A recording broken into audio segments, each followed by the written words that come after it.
Hello, listeners. Welcome to the Monday stream of TON. Today, we're going to hear from founders in the mobility and gaming space. But before that, a quick rundown and recap of what went. We've crossed a couple of anniversaries. It's the 3-month anniversary for TON as well. Today, we complete 3 months and we've done over 30 live streams. So please leave us feedback and be part of our TON community as well that you can find on our WhatsApp page as well, and also on our website and also on the Instagram page. What else is notable, Dhruv? It's also the 6th year anniversary of the Wuhan Batman. Since COVID-19. It's COVID-19 and actually been 6 years, man. Unbelievable. Feels like, yeah, I don't know, it feels ages ago, but also feels very recent. yeah. It's like 2026 is almost, we're still talking about COVID-19. It had such a huge impact on our lives. And ChatGPT is also, I think, 3 years old now. 3 years old, November 30th. I think the world changed ever since then. I mean, it's moving at a rapid pace in terms of what we do, how we consume information, and what we generate in terms of new knowledge or maybe just existing knowledge repackaged. It's crazy. Yep. How often do you use ChatGPT now? Very, very often, more than I care to admit.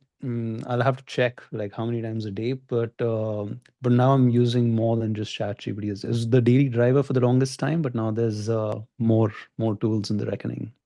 Nice. And what other AI tools are you using these days? So Gemini is the one I'm spending most time outside of ChatGPT on right now. And yeah, then of course sometimes it's application specific. Did you watch the Elon Nickel Comets pod itself? I didn't, honestly. To be honest, to us, for me right now, it's a big time commitment in terms of just what's happening in my personal life. So I think I just try to stay So away you're from only producing T1 episodes and watching T1 episodes, it. T1 all the way. Yeah. Yeah. You and all the way. But I think, I mean, what I've been reading on Twitter, I think people are enjoying it. I think it's an Elon 101, basically, but I think it's not new in terms of any new content or knowledge being out there. I saw the trailer and it looked like they had the giggles, and then I got the giggles, and but I'm keeping all Elon content for when I go out and build a rocket company. 2.6 million views or something, I think I saw last in Oh the my one God! hour back. Wow. Like crazy. Yeah. Absurd. Insane. I hope, and some of them will convert to a Tesla purchaser as well in India because those sales are not doing that well. All right, let's talk about mobility with our first guest, Rishi. Welcome to the show. Thank you, sir. Hey Rishi. Right. Rishi, we were talking. I mean, nobody needs an introduction to Rapido, so we're not going to ask you that question. Right. But talking about podcasts, we were just discussing the Elon Musk and the Nikhil Kamath show, and Dara was on his show as well, and he mentioned that now instead of worrying about Ola, he worries about Rapido. What was your internal discussion after that comment? Good one. Yeah, so I think the uh, free marketing for sure. Any marketing is good marketing for us. So that's one. On the other hand, at least I mean, while we help the rest 90% of the India, but not the top 10% for a long time. Yeah, probably the that marketing touched the right people. More of top 1% of the country started Hmm. noticing and started using or downloading the app more. And last month was our highest number of downloads ever in the lifetime, which crossed 10 million actually. So so with that, I think the unknown part to everybody was even when Dara mentioned we were doing more number of rides than Uber already. So yeah, so now we lead by a huge margin. We touch close to 5 million rides a day, or rather beyond 5 million rides a day on an average. While which is like I understand, which is higher than Ola and Uber put together in the country. Amazing. And you do multiple lines of businesses, right? You have a food business as well. You have a car business and a bike mobility business as Pretty well. much. How many Right. users using that on a monthly basis now? So monthly basis, it's around 50 million. Wow. So that's the while the install base is much higher, but yeah. All right. Right. Rishi, when people talk about the Rapido story from the outside and Mhm. talk about how you guys entered where pretty much a duopoly existed and managed to not just create space for yourself, but quickly ascend. on the top of the leaderboard. We always have very surface level reasons for how you were able to do that, right? People will say, oh, they started with bike taxis. Everyone will talk about replacing the commission model with the subscription model. But from your seat, from your vantage point, what else did it take to do this? No, I think one is a consistent effort on making the experience better. I think at the same time, keeping the costs low was required because we were doing the same business where the average ticket sizes were one-fifth of what the other people had. So we built the business around very stringent cost structures. That probably helped us when we went towards the categories where they were leading before, primarily auto and cabs. Those cost structures helped because we reimagined how to look at the business for a cost structure which they couldn't think of, or rather they weren't prepared for. So that gave us lot of uh, engine oil, I would say, uh, to groom it. But at the core, it's about the user experience, the consistent user experience that's there. Um, that was always higher. In fact, say most likely even now, if you try to open the app wherever you are, probably you will find a ride much sooner than anybody else. And this has been the case for bike from very early on. Probably now we are being able to do the same with autos and cabs as well. Yeah, so I think it's purely consumer driven business, I would say. Uh, while while while we kept a very large tab on the driver experience. We call him captain, and the experience of Can you uh, tell us a little more about that? Why you chose to call them captains? Why did you humanize them the way you did? And yeah. right, absolutely. So I think, see, it's very easy for uh, uh, to be seen driver as somebody with lower I mean lower social image in general. But actually, that ties back to an story where when one of our um, one of our operations team member booked a ride. Actually, a person showed up in Royal Enfield back in 2016, which was new for or rather, we didn't imagine to attract people like that with a woodland shoe, and I clearly remember his image as well. That I think that's instigated us to dig deeper and find out who are the kind of people who are downloading, and how we are treating them, and how the customers were treating them, more importantly than how we were treating them. So I think that's where it instigated us to, hey, can we have a new nomenclature for our drivers? And we thought captain suits it very well, because after all, it's their platform that we are trying to build in, right? So I think, yeah, this was done probably 2016 or so, which with no interference of any of the founders. One of the teammates figured out and started what is that, sharing a survey on what the name could be like, and he came up and he suggested, "Hey, can we have something like this?" And only thing that we said was, "Yes, that's it." Right. So I think a lot of these important decisions, including the naming Rapido, was not taken by founders, and we take a very high pride in our team for doing so.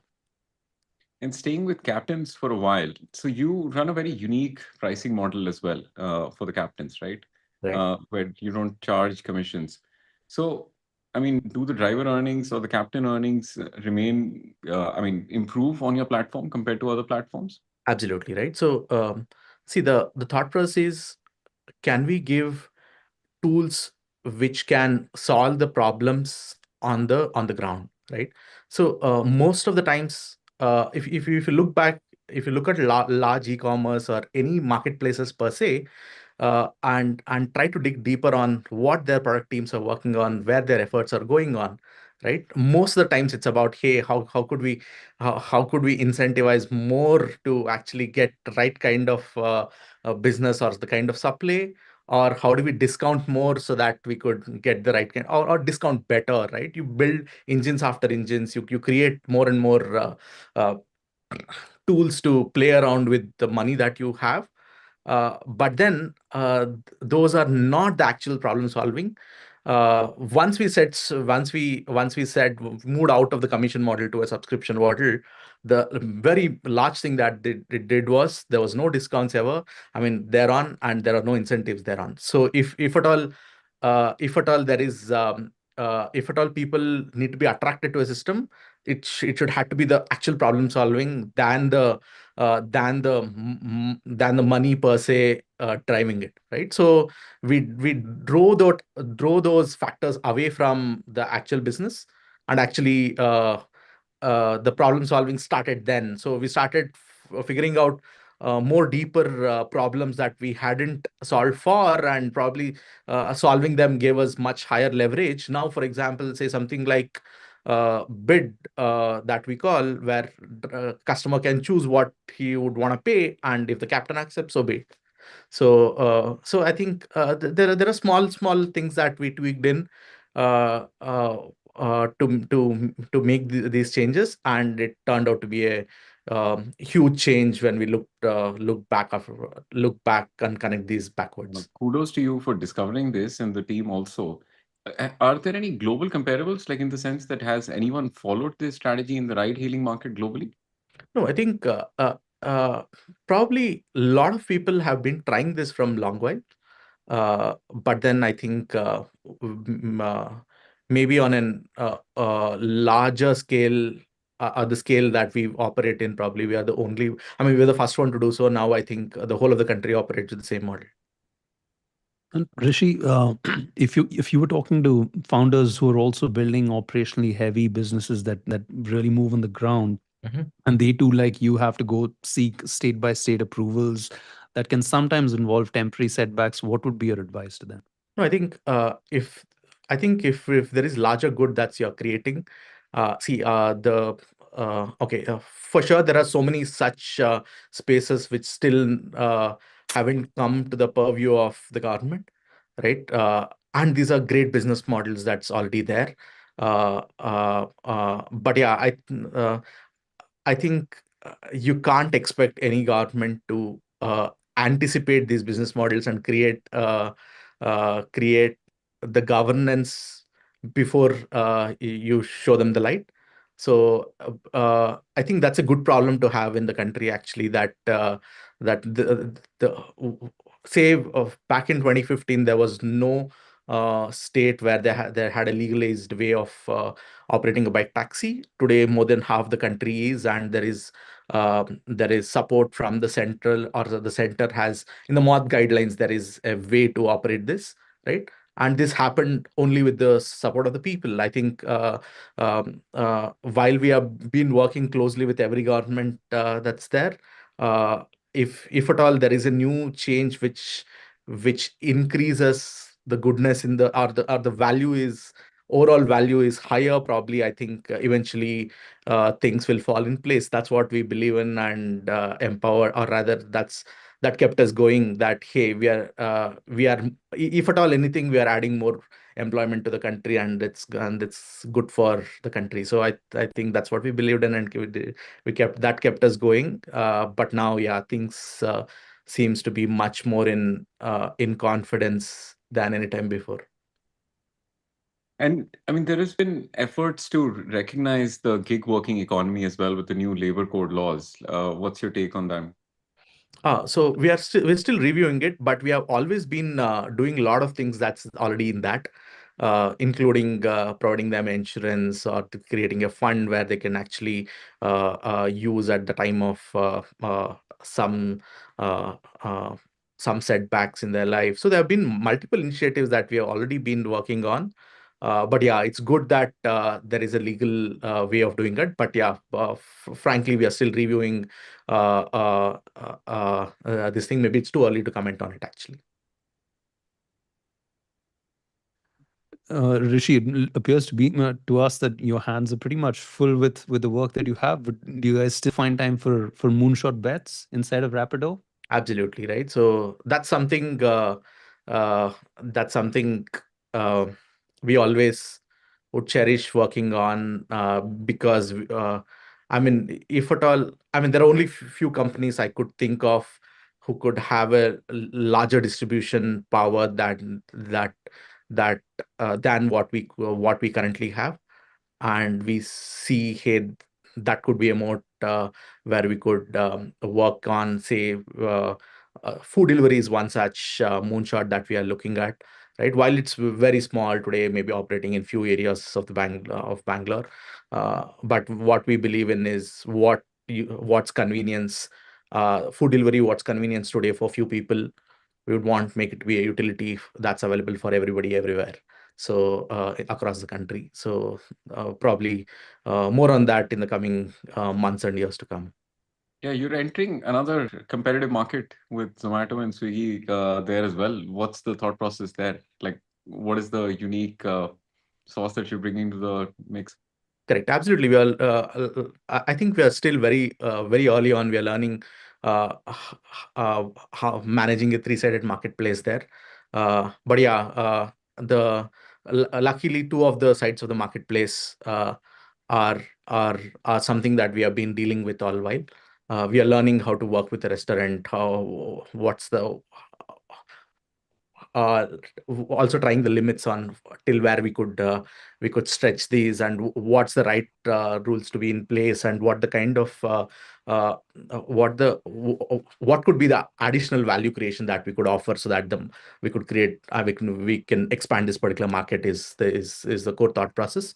But yeah, it's like said, we if you're watching this, and if you are any part of Bangalore's HSR, Koramangala, or BTM, you should try it and ping me, or your feedback. Probably you should. I'll be happy to look at and decide.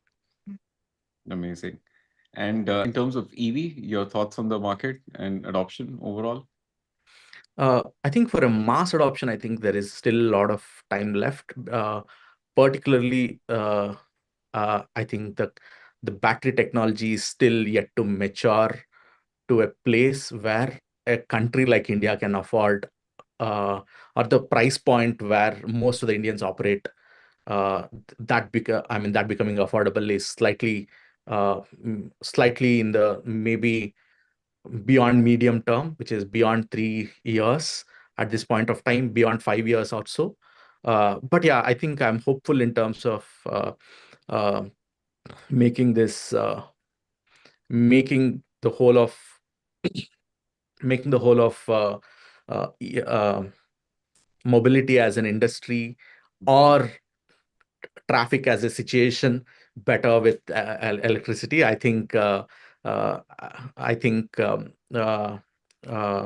do you say, that even the pollution, and there are multiple, now there is a larger force attack to make this more adaptable in the country. Pollution, but yeah. but it's still not anytime soon. I think the mass adoption could be on, right?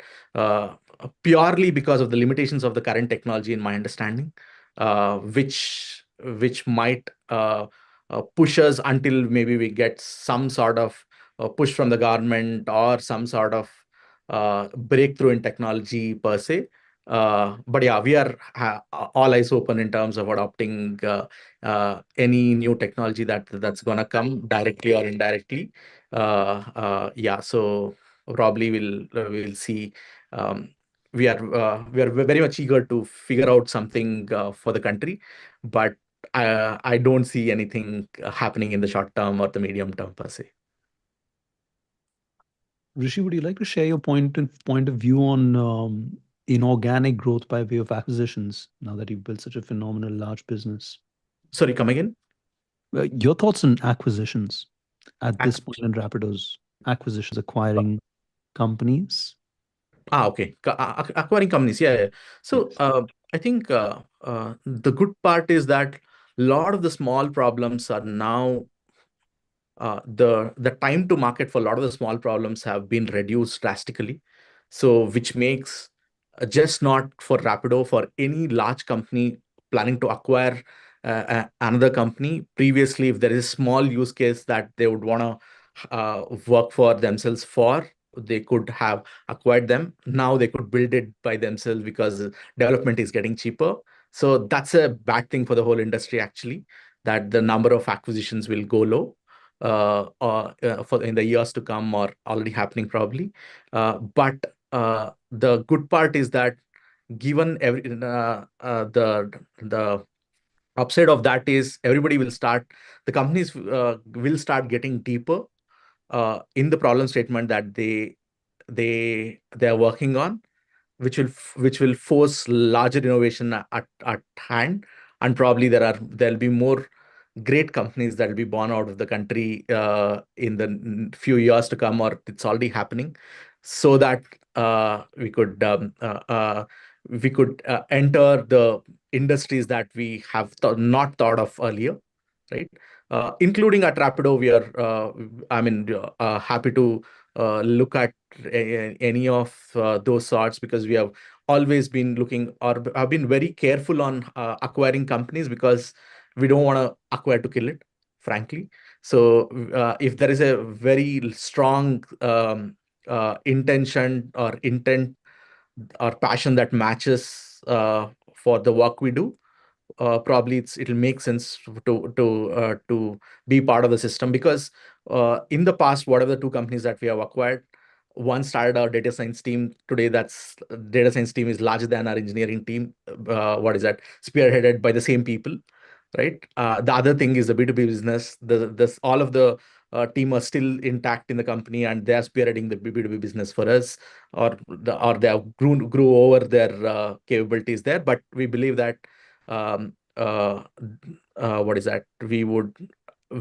we would only acquire when there is a very high intentional mutual understanding and intent to work together and to make something better for all. Rishi, as a final closing question, assume that you're writing your year-end LinkedIn post. How does India ride? And give us the trends that you've seen this year on Rapido for tier 1, tier 2, tier 3, and even smaller cities. What were the trends that you observed?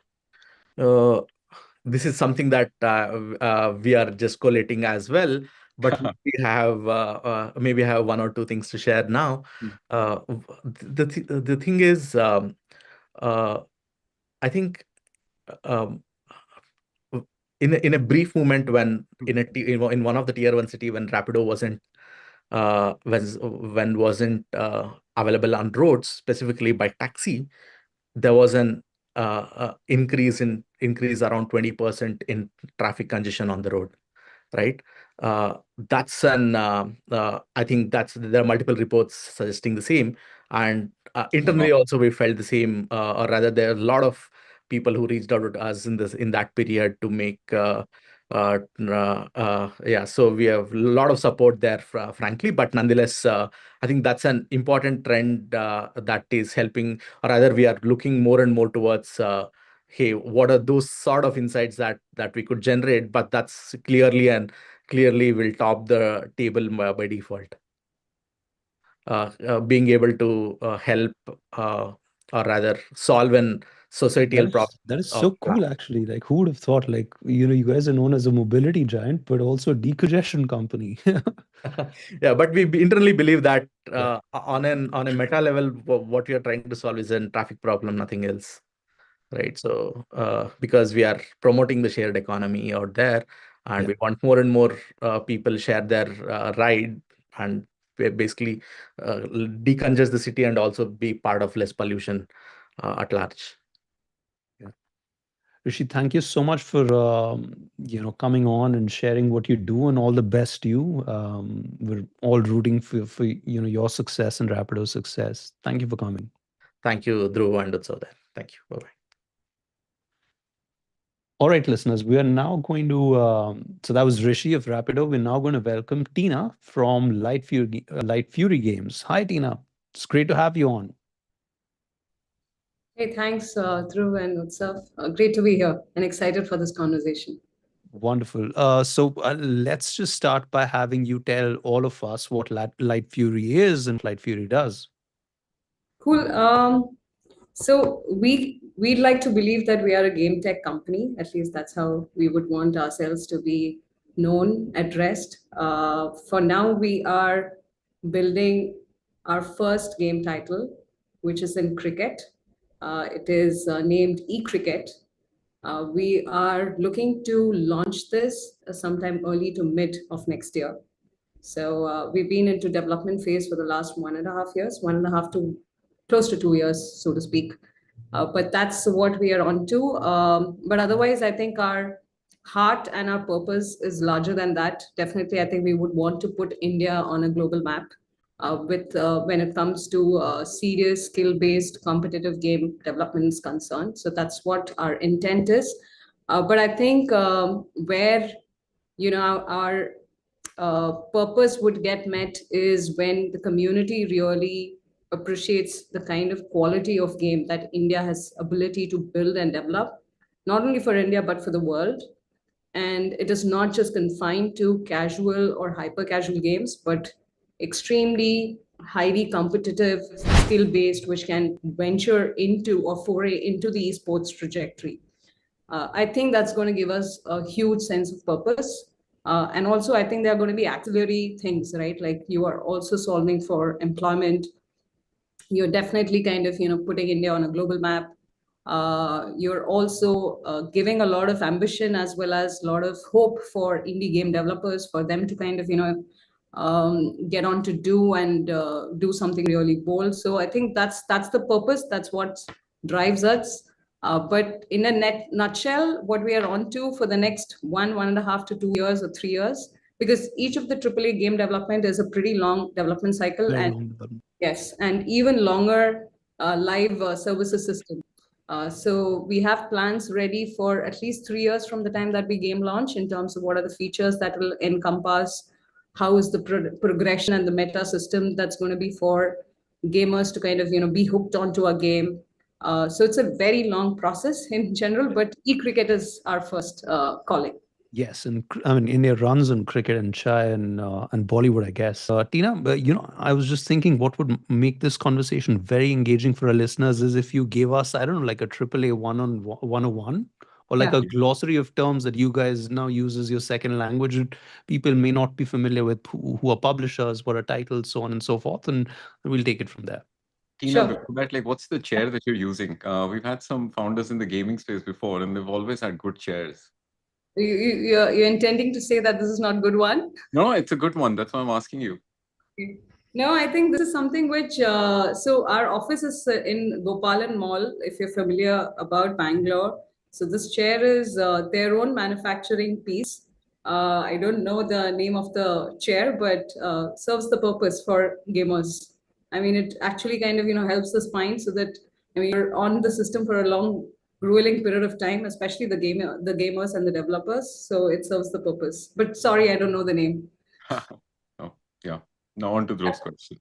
Cool. So AAA is actually a category for high fidelity, high quality games.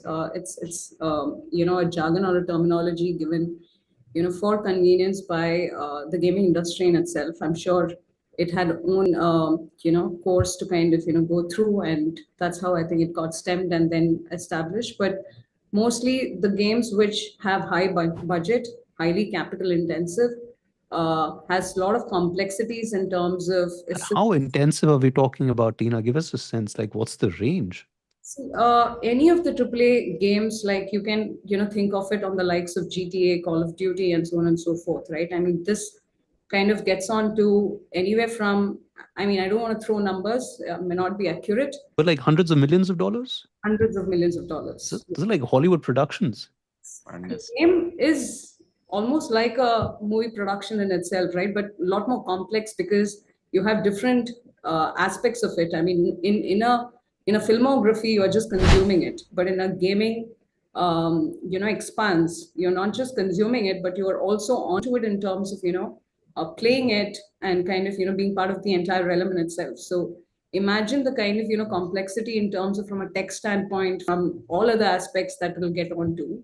So AAA usually is very long development cycle time.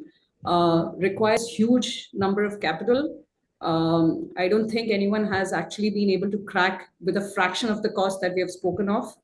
And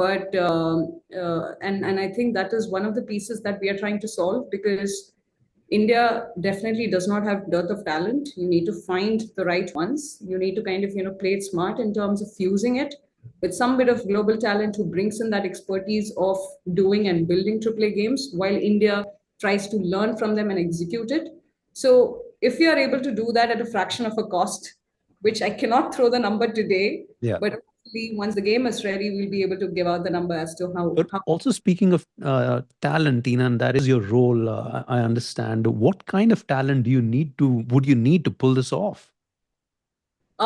So it is very different from a consumer tech. It is very different from, any other software engineering for that matter of fact. Here we are looking at game developers who have expertise in engines, and these engines are like engines on which games can be developed and kind of, extrapolated in whatever expanse you want. So we are working on Unreal Engine 5. It's an engine from Epic Games. So you need that expertise and know-how of how familiar are you with regards to Unreal Engine, not only in terms of engineering, but it's also in terms of art, animation, tech art, and so on and so forth. So the roles that we look at are right from engineering, from game design, from product management, from animation, tech artists, character modelers who actually kind of, for example, if in case you were to be one of the characters like a cricketer, they will model you as in your face, your features, your texture, the skin detailing, and all of that, and put onto the engine and then translate it onto the game. So it's as experienced and as nuanced as that. The longest of experience that an Indian talent would have had on an Unreal Engine is 5 years, right? 5 to 6 years. Before that, it was not even existing. Everyone was on Unity. And why Unreal? I think people choose Unreal for different reasons. The expanse of Unreal is unfathomable, right? I mean, and the kind of visual expanse that it would get you in terms of environment, in terms of taking you into a different realm. It's totally unimaginable, right? And that's kind of magic that Unreal has. In fact, I think that now some of the movies are also kind of using these engines for them to kind of create that kind of VFX graphics and so on and so forth. So yeah, so 5 to 6 years was the best, and that would have been the most seasoned talent that you would get from India. And hence, you needed people who have had the experience and legacy of building AAA games, like the games which have such complex systems, right? And cricket, you can imagine, I mean, think of cricket formats like today when we consume cricket, we have ODIs, we have T10, we have T20, we have women cricket now, we have World Cup, we have IPL.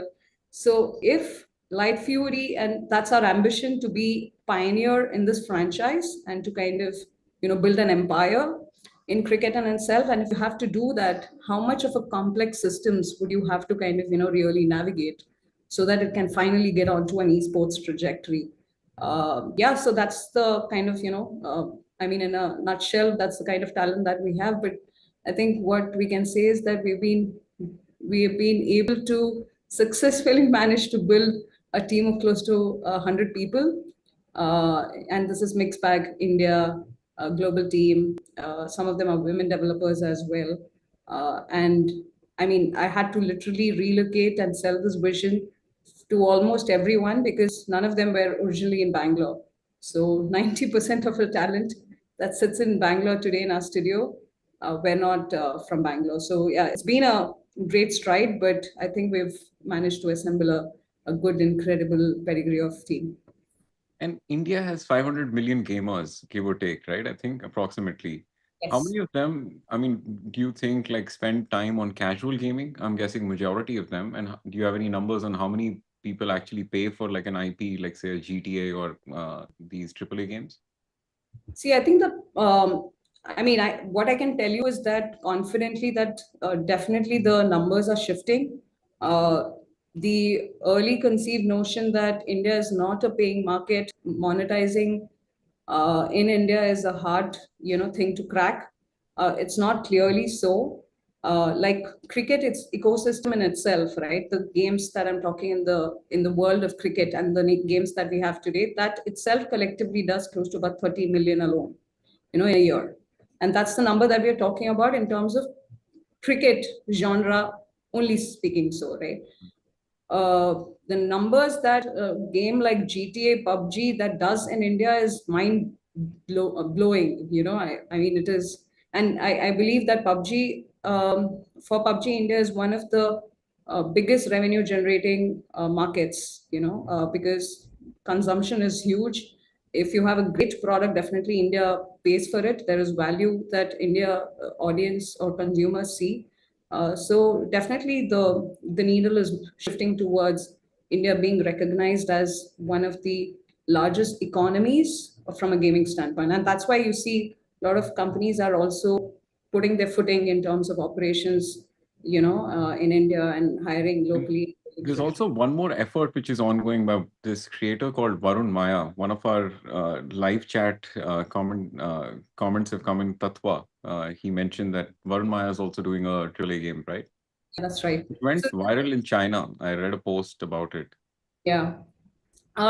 So I mean that's what we are on for in terms of in terms of the mission and the purpose that I spoke to you about. If in case India gets recognized and China is a huge market and a very competent market in terms of gaming development, publishing is concerned. So if in case it is going viral in China, and if people like us are able to take that the audacity to build and develop games in India and put India on a global map, then I think we're talking about a huge revolution that we are able to create together. So I mean, I'm rooting for my fellow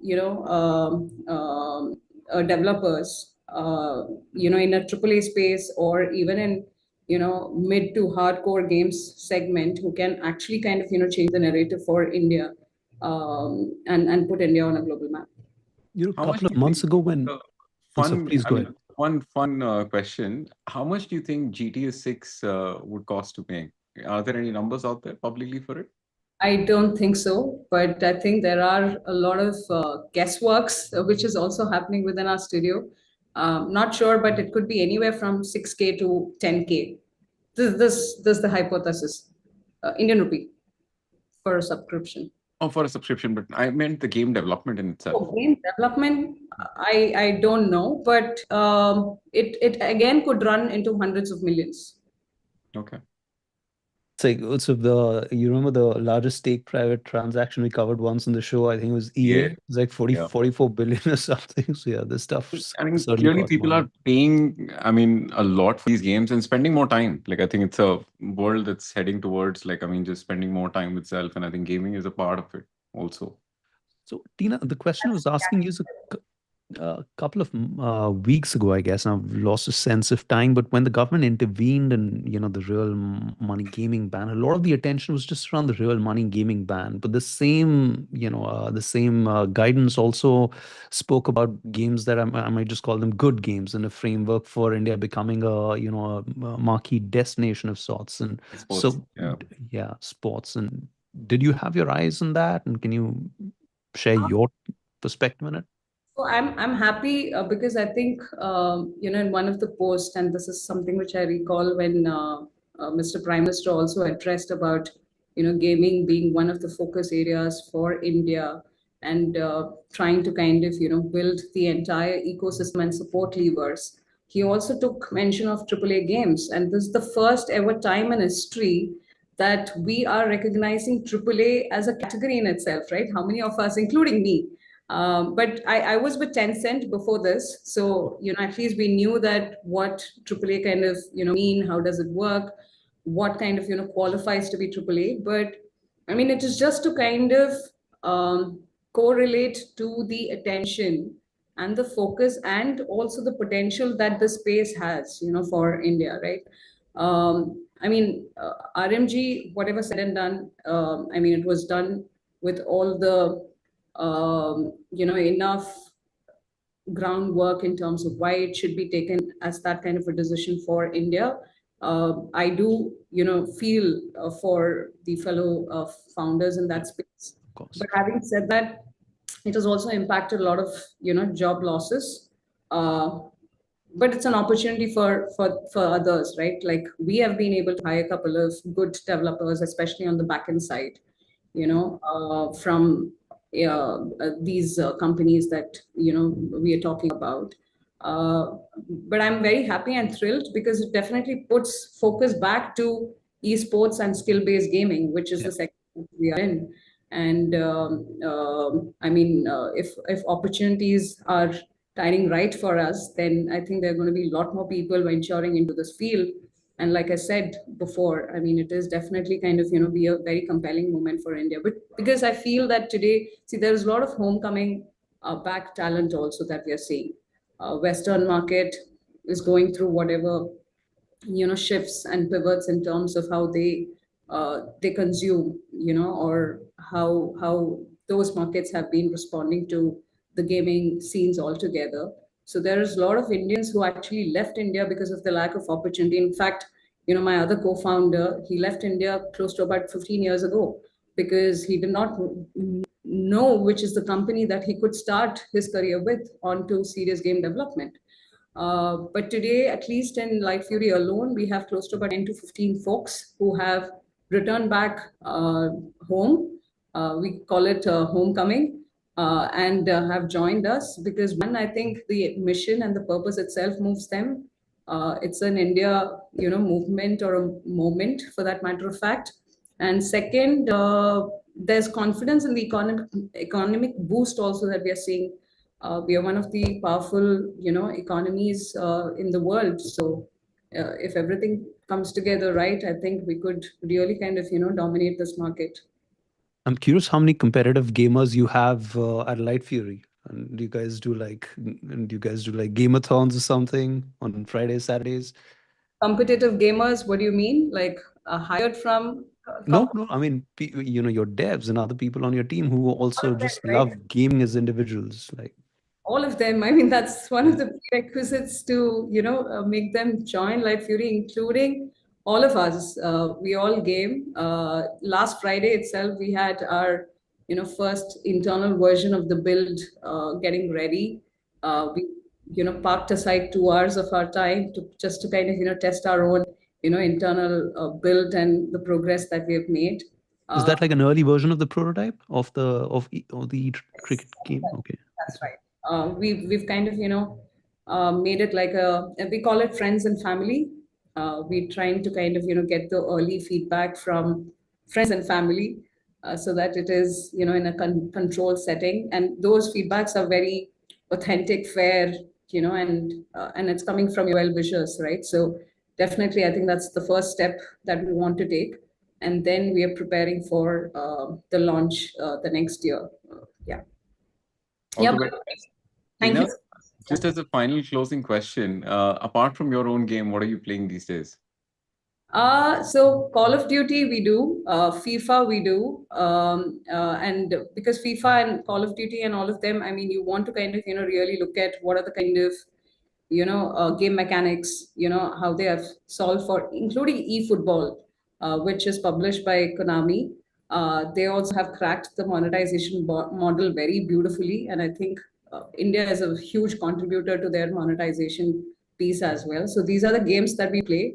Otherwise, I play a lot of stuffs with my nephew, which are very hyper casual and casual in nature. I love FIFA, and I mean, of course, now it's named differently. And what's your take on licensing? I mean, you're doing e-cricket as well, so do you have licenses agreements with everyone, all the cricketing body? It is, I mean, it's little soon to talk about, but definitely I think that's the path for us to kind of, really, if our ambition is to own the franchise, that's the path that we want to navigate it.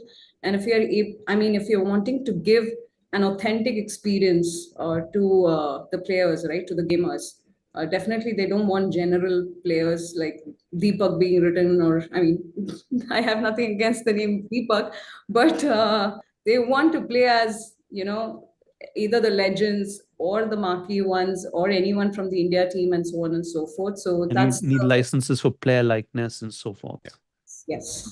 I remember Pro Evolution Soccer. I think they had funny names, right? But their game mechanics was nice, so people started playing that instead of FIFA long back.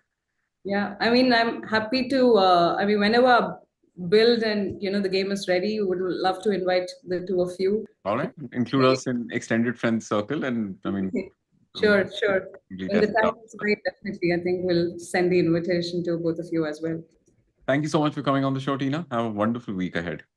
Likewise, you too. Thank you.